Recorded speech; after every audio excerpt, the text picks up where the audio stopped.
Pour les empêcher de raisonner, on impose la dictature de l'émotion. Et l'émotion est une diversion. Tu m'as parlé de Netflix, qui est l'un des plus grands outils aujourd'hui au XXIe siècle de l'ingénierie sociale pour détruire les peuples. Et je vais aller plus loin pour détruire notre peuple. Le message qui est diffusé dans Netflix, mon frère, c'est pas fait pour exalter l'autodétermination de notre population. C'est fait déjà pour diviser l'homme et la femme. Il faut bien analyser ce qui est fait.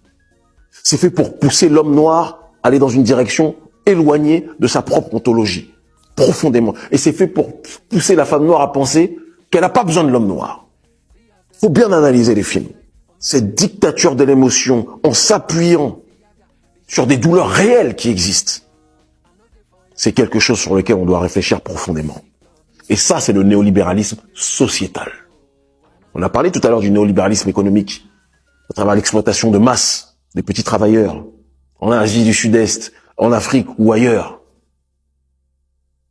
Il serait intéressant que l'on parle maintenant du néolibéralisme sociétal, qui est une sorte d'impérialisme de la vertu, où ils prétendent défendre les bonnes causes, mais c'est jamais nous qui racontons l'histoire. Ou quand nous racontons l'histoire, on doit rendre des comptes à ceux qui financent l'histoire que nous racontons. Et donc, nous ne contrôlons pas notre propre narratif. C'est important de réfléchir sur ça. Et si on ne contrôle pas notre propre narratif, mais c'est comme les gens, aujourd'hui, au pays, je sais pas si tu vois un petit peu, et moi, tu vois, je suis objectif, je suis très proche du Hezbollah, mais ça m'empêchera pas de dire la vérité par rapport au comportement que beaucoup de Libanais, qui sont très différents du Hezbollah d'ailleurs, ont dans beaucoup de pays d'Afrique. Aujourd'hui, les restaurants libanais, ils ont je vais pas dire le monopole économique, mais ils ont un très grand pouvoir économique dans nos pays. D'accord? Ça n'empêche pas qu'ils peuvent faire de la bonne nourriture, là n'est pas la question.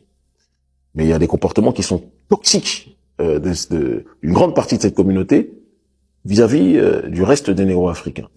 Mais dans leur boutique, aujourd'hui, c'est les Noirs qui sont en vitrine. Mais celui qui prend l'argent, c'est pas le Noir. Les Noirs prennent les miettes. Comme à l'époque de la plantation. La plantation, c'est les Noirs qui sont là. Mais celui qui récolte les fruits de la plantation, parce qu'il dispose des moyens de production,